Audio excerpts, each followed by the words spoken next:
బంగ్లాదేశ్లో హిందువులపై అత్యాచారాలు కొనసాగుతున్న నేపథ్యంలో తాజాగా కీలక పరిణామం చోటు చేసుకుంది. భారత ప్రధాని నరేంద్ర మోదీకి అంశంపై బంగ్లాదేశ్ తాత్కాలిక ప్రభుత్వ ముఖ్య సలహాదారు మహమ్మద్ యూనస్ ఖాన్ ఫోన్ చేశారు. బంగ్లాదేశ్లోని హిందువులు, ఇతర మైనారిటీలకు రక్షణ కల్పిస్తామని యూనస్ ఖాన్ ప్రధాని నరేంద్ర మోదీకి హామీ ఇచ్చారు. ప్రొఫెసర్ యూనస్ ఖాన్ తనకు ఫోన్ చేసి మాట్లాడినట్టు ప్రధాని నరేంద్ర మోదీ శుక్రవారం తన సోషల్ మీడియాలో పోస్ట్ చేశారు. ప్రజాస్వామ్య, సుస్థిర, శాంతియుత, ప్రగతిశీల బంగ్లాదేశ్ కోసం భారతదేశ మద్దతు కొనసాగుతుందని యూనెస్కో స్పష్టం చేసినట్టుగా మోడీ పేర్కొన్నారు.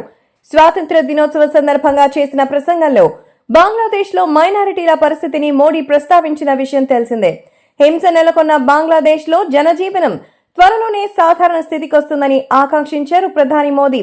పొరుగు దేశంలో ఉన్న హిందువులు, ఇతర మైనారిటీలు దాడులకు గురవడంపై 140 కోట్ల మంది భారతీయులు ఆందోళన చెందుతున్నట్టుగా చెప్పారు.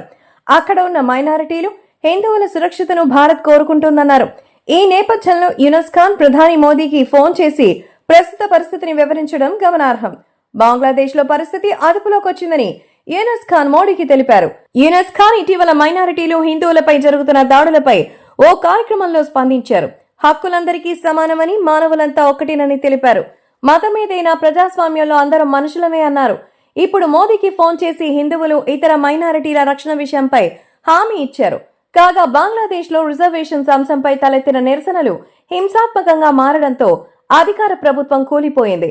దీంతో నాటి ప్రధాని షేక్ హసీనా రాజీనామా చేసి దేశాన్ని వీడారు. ప్రస్తుతం భారత్ లో ఆశ్రయం పొందుతున్నారు. ఈ నేపథ్యంలో యూనస్ ఖాన్ నేతృత్వంలో తాత్కాలిక ప్రభుత్వం ఏర్పడింది. తాజాగా యూనస్ ప్రభుత్వం మరో 4 సలహాదారులను నియమించుకుంది. దీంతో మొత్తం సలహాదారుల సంఖ్య 21కి చేరింది.